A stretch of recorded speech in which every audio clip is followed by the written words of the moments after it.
سیاحتی مقامات کی سیر کرنا اور قدرتی مناظر کی خوبصورتی سے لطف اندوز ہونا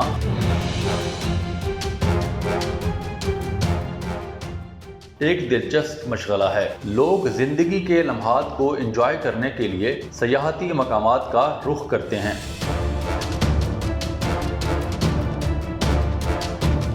پاکستان کے شمالی علاقہ جات جہاں قدرتی حسن سے مالا مال ہیں تو دوسری طرف ان کی حفاظت کرنا بھی ہماری ذمہ داری ہے۔ لوگ سیر و تفریح کے دوران یہ بات اکثر نظر انداز کر دیتے ہیں۔ چند دن قبل اسی طرح کا ایک واقعہ خنجراب کے مقام پر پیش آیا۔ سیر و تفریح کے لیے نکلے ایک جوڑے نے خنجراب کے مقام پر وال چاکنگ کی جس میں لکھا تھا کہ مسٹر اور مسز سہیب یہاں موجود تھے۔ اس واقعے کے بعد سوشل میڈیا صارفین نے اس جوڑے کی خوب ٹرولنگ کی اور یہ خبر ابھی بھی ٹویٹر پر ٹاپ ٹرینڈ کر رہی ہے۔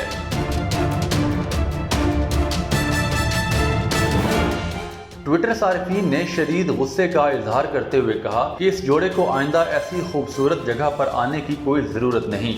بلیک برڈ کا کہنا تھا کہ ایک دفعہ مسٹر اینڈ مسز سہیب یہاں پورے صوبے کے لوگوں کی لعنت لینے کے لیے آئے تھے۔ پاکستان ٹورزم نے اپنے آفیشیل ٹویٹر اکاؤنٹ سے ٹویٹ کرتے ہوئے کہا کہ ہماری مسٹر اینڈ مسز سہیب سے گزارش ہے کہ اس جگہ کی سیر کے لیے دوبارہ مت آئیں جب تک کہ آپ اخلاقیات نہ سیکھ لیں۔ معروف اینکر پرسن شفا یوسف زئی کا کہنا تھا کہ اس قوم کو پتہ لگانا چاہیے کہ آخر مسٹر اینڈ مسز سہیب ہیں کون۔ محمد رضا بیگ کا کہنا تھا کہ اس میسج کو تب تک ری ٹویٹ کریں جب تک یہ دونوں قوم سے معافی نہیں مانگ لیتے۔